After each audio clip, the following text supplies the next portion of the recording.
Welcome or welcome back to Pewdiepie. I'm Zui and I hope you enjoyed today's video. But before we get right into it, I'm obligated to remind you to click either the like or dislike button, commenting something down below, and of course sharing the video so more people can see and enjoy it. This is very important as it helps with the YouTube algorithm. I want you to know that your help is greatly appreciated. If you have any suggestions or ideas for a story, my Discord link is in my link tree that is down in the description, as well as my Patreon and Ko-fi for any donations you may want to send my way. Every cent counts. Anyways, I hope you enjoyed today's video.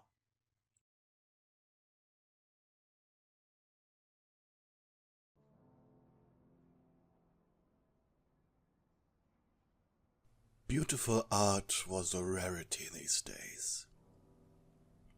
Political turmoil seemed to be staining the entire world and the thoughts of people.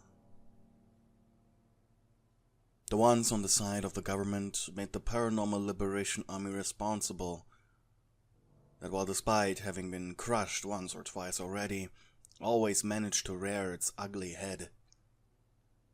Even after the book was banned, or maybe even because it was banned. While others sided with the opposing organization with such vigor that it was making everyone with true brain cells sigh in resignation. And this time art suffered the most. With a sigh you read over what felt like the 100th political webcomic about two characters saying stuff that made you roll your eyes so far back into your head you developed a headache. Sighing, you rubbed your forehead and continued scrolling through your social media feed. Trash, trash, trash. You blinked.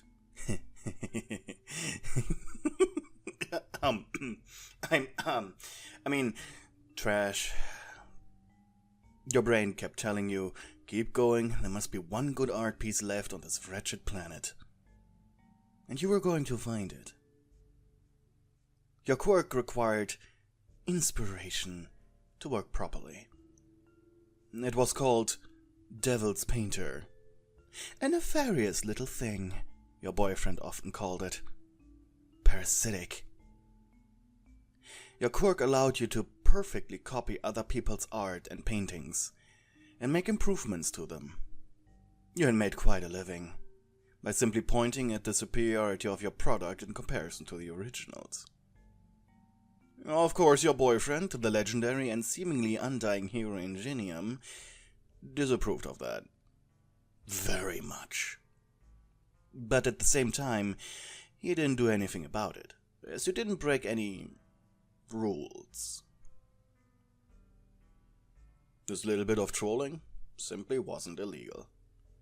Plus, it made people you despised in the art community really upset, which you got a kick out of. As your thumb danced across your phone, you suddenly stopped. Your screen depicting a beautiful, serene river. It looked so realistic. However, the closer you looked, the more obvious the brush strokes became. Using your thumb and index finger, you zoomed in closer and activated your quirk. Devil's Painter was akin to a photographic memory that captured every detail in your brain. And once every inch had been processed, your quirk would then activate. On its own, it applied various styles, paints, detail changes, right in front of your inner eye. Seconds later, you placed your phone on the coffee table in front of you.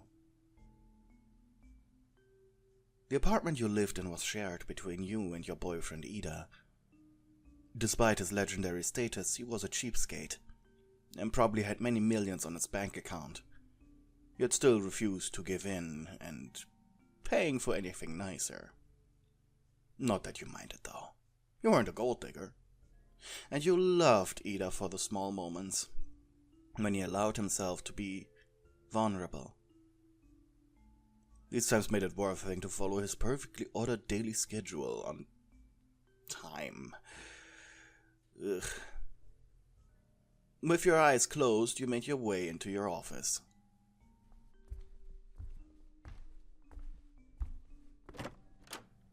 There you had a ready canvas, oil paints, and 3 different drawing tablets, one of which was your work tablet. Your actual work was being a criminal sketch artist. With your quirk it was incredibly easy and quick, as long as one of your coworkers drew a very basic face shape, of course. You were able to make criminal sketches akin to actual photos.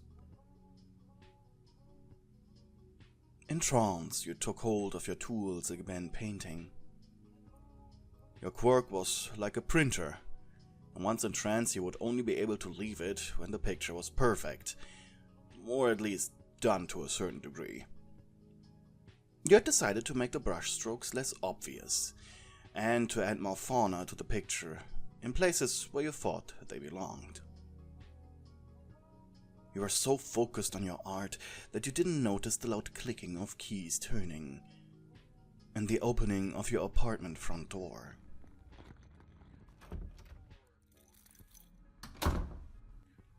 It was Ida.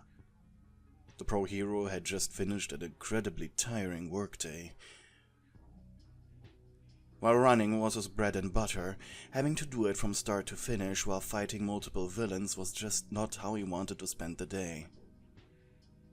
His lunch was supposed to be at exactly 12 p.m. and it wasn't. His break at exactly 4 p.m. and it wasn't. And most importantly, recreational time with you, his girlfriend, was supposed to happen at 7 p.m. It didn't happen. Now it was 10. And if he wanted to maintain his schedule, he had just barely 60 minutes to take a shower, spend time with you, and go to bed. "Sweetheart, I'm home," he shouted into the empty hallway that connected every room of the apartment.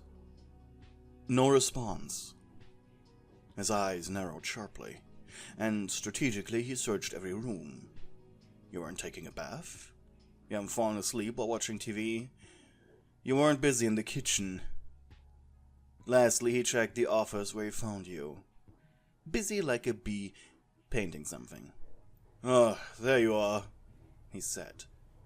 And ignoring your lack of response, knowing he wouldn't get any answer until you were done, he just walked behind you and sat down on the office couch you occasionally slept on.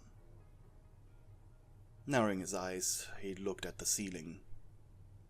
This hardly counted as couple recreation, but to ease his mind this needed to suffice. Plus, he wanted to see if he could cram couple time and shower time together. There was no time for touchy-feely stuff, probably, so he'd need to wear swim shorts to not hype you up. Maybe you could wear a bikini too? Nah, you would never agree to that. Ida's eyes soon landed on what you were painting, and he sharply inhaled. No, it couldn't be. His heart rate increased as his cheeks turned red. That picture, it belonged to the man of his nightmares. Quietly, slowly inhaling and exhaling, he sat there, visions of the past occasionally flaring up, that he swiped away with a simple slap to his own face. A sigh finally escaped you eventually, making Ida force a smile. Sighing was the sign that your inspiration and motivation was fading, and you soon needed to look at the picture again if you wanted to finish it. As he put the brush into its holder, Ida got up on his feet, walked up to you, and gently wrapped his arms around your hips. You didn't shriek, all by being surprised, knowing that the only person to ever hold you like this was him. Your relationship started off as mere roommates. After all, he was a cheapskate. But due to the two of you being so close together every day, your attraction to him and his lack of interest in breaking his daily schedules, well, it was an obvious and logical decision for him to fall in love with you too. Hey, Tenya, you mused. What do you think? I love this pic. Yeah, he hushed. I thought so, otherwise you wouldn't draw it. What's wrong? You immediately picked up on his defeated tone. I don't know if I should tell you. You turned your head to look at him. What do you mean? Tenya sighed. If his calculations were correct, you would probably destroy the picture as soon as he told you who drew this. But if it was that obvious that something was wrong, the easiest way to leave the situation behind was to be truthful, and then figure out a way to not destroy the picture. I've seen this image when I went to visit the Tartarus correctional facility a couple of years ago, when my hero agency was recruited to train the newbie guards. You furrowed your brows. Okay. Must have been someone important who drew it, if you remember it for this long. Or was it a warden? Ooh, or was it a serial killer? It was Stain. Immediately you felt like you had ran into a brick wall. He drew it. You were disgusted with yourself. If you had made just a tiny bit of research, you probably would have known and never copied it. I'll destroy it, you mumbled. Ida meant a lot to you. Of course he would tell you about Stain, the man who ruined his brother's life, the man who almost killed him, the man responsible for nightmares he had to this day. Sure, you were a borderline art thief with your quirk, but you weren't a cold monster.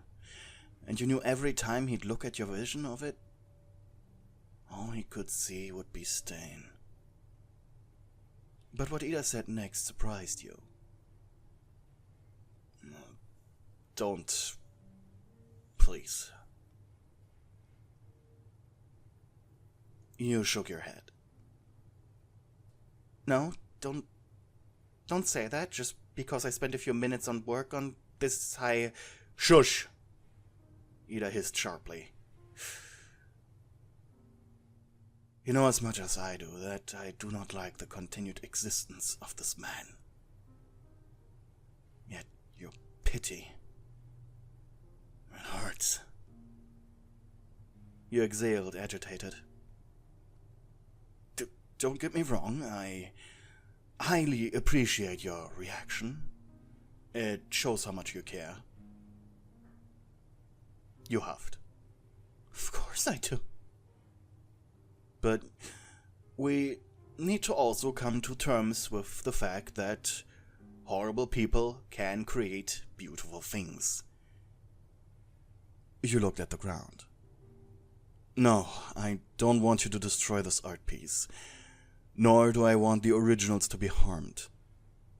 I'd be robbing the world of something beautiful. I never thought about it like that. He smirked. You have created your own little social media community based around stealing others' art. You're a horrible person too. You huffed, and playfully turned in his arms to look him in the eyes. Oh, am I? You purred. But you said yourself my sins aren't illegal. Gently he kissed your forehead. No, they certainly are not. You were about to purr and get ready for a long and romantic cuddle session when suddenly interrupted your thoughts. I need to take a shower. You deadpanned. Following his gaze, you looked at the clock. Mr. Schedule, are you serious? I want to cuddle. But his arms already left your body as he took a step backwards. Grumbling, you looked after him as he walked to the door. Ida suddenly stopped. Well, are you coming or not? You raised an eyebrow. What? Recreational couple time is between 1 hour and 2 hours long, depending on whether or not you are on your period, and I know you are not. You blushed hard. I told you it's creepy when you schedule my cycles, you dork! A good hero is always prepared. You pouted. Is that why there are always exactly 25 condoms in the nightstand? Precisely. Just enough for a weekend and your special Monday cuddles that have a precise chance of happening 40% of the time. You mentally went through the past months in your head and blushed. Were you always right? You growled. It's called discipline. You bit your lower lip. So you're coming or not? You're wasting precious shower time, you know. With a metaphorical tail between your legs, you approached your boyfriend who was already opening his belt. So, Mr. Schedule, you hissed as you took your shirt off while trying to maintain his speed. Have you planned for any special happenings in the shower? Ida smirked as he peeled off his underpants. We have 15 minutes to reach climax before we are behind schedule. You narrowed your eyes. Make it 20 and I'm in. He paused for a moment, his hand grasping the doorknob for the bathroom. Tenya's eyes quickly going from left to right as he thought. But eventually, he said and smiled. 20 it is then.